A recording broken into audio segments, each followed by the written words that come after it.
வணக்கம். இன்றைய முக்கிய செய்திகள். சட்டமன்ற தேர்தல் இதுவரை இல்லாத புதிய சூழல். காரணம் யார்? விஜய் சொன்ன முக்கிய தகவல். தமிழக சட்டமன்ற தேர்தலுக்கு இன்னும் ஓரிரு மாதங்கள் மட்டுமே உள்ள நிலையில் இந்த தேர்தலை எதிர்கொள்ள அரசியல் கட்சிகள் தயாராகி வருகிறது. அந்த வகையில் 2026ஆம் ஆண்டு சட்டமன்ற தேர்தல் தான் தனது இலக்கு என களம் இறங்கியுள்ளார் நடிகர் விஜய்.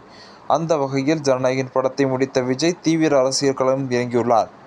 தேர்தல் முன்னதாக மதுரையில் மாநாட்டையும் நடத்தி அசத்தினார். அடுத்ததாக மக்கள் சந்திக்கும் வகையில் ஒவ்வொரு மாவட்டத்திலும் பிரச்சாரத்தில் ஈடுபட்டார். அந்த வகையில் கரூரில் நடைபெற்ற கூட்டத்தில் அதிக அளவு மக்கள் கூடியதால் கூட்ட நெரிசல் ஏற்பட்டு 41 உயிர்களுக்கும் நிலை ஏற்பட்டது.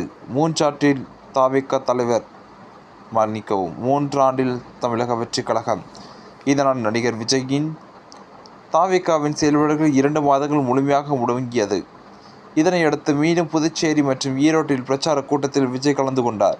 அந்த வகையில் இன்று தாவேகா தொடங்கி 2 ஆண்டுகள் முடிவடைந்து 3ஆம் ஆண்டில் அடியெடுத்து வைக்கிறது. இந்த நிலையில் கடந்த 2ஆம் ஆண்டு அரசியல் தொடர்பாகவும் 2026ஆம் ஆண்டு தேர்தல் தொடர்பாகவும் தாவேகா தலைவர் விஜய் வெளியிட்டுள்ள அறிக்கையில் தம் உயர்நிலை இயக்கமான தமிழக வெற்றி கழகத்தின் மகிழ்ச்சிகரமான 3ஆம் ஆண்டு இன்று தொடங்குகிறது. மக்களோடு மக்களாக தமிழக வெற்றி கழகம் இன்று 2 ஆண்டுகளை இயல்பாகவும் இயல்பு தாண்டியும் நிறைவு செய்து நீள்கிறது நம் அரசியல் பயணம்.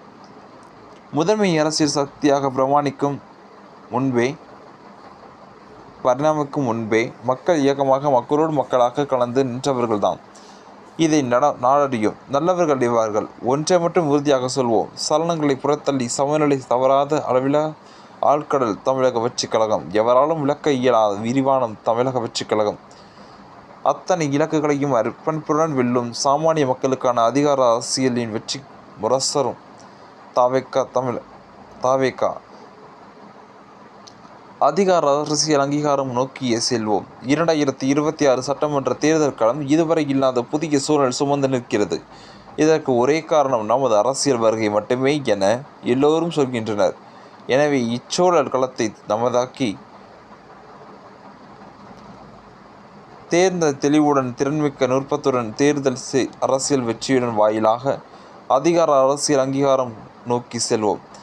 அனைத்து மக்களின் அமோகத்துடன் தீர்க்கமுடன் ஒற்றுமையாக களமாடி ஆட்சி பீடத்தை வைத்துக்கொள்ளும் ஜனநாயக இலக்கை உறுதியாக வெல்வோம் என தாவேகா தலைவர் விஜய் தெரிவித்துள்ளார். இது போன்ற உண்மை செய்திகளை உனக்கு தெரிந்து கொள்ள நமது நியூஸ் சேனல் இணைந்திருங்கள். இந்த 2026க்கான சட்டமன்ற தேர்தல் யாருக்கு சாதகமாக அமையப் போகிறது என்பதை கமெண்ட் பாக்ஸில் பதிவிடுங்கள். நன்றி. மீண்டும் சந்திப்போம்.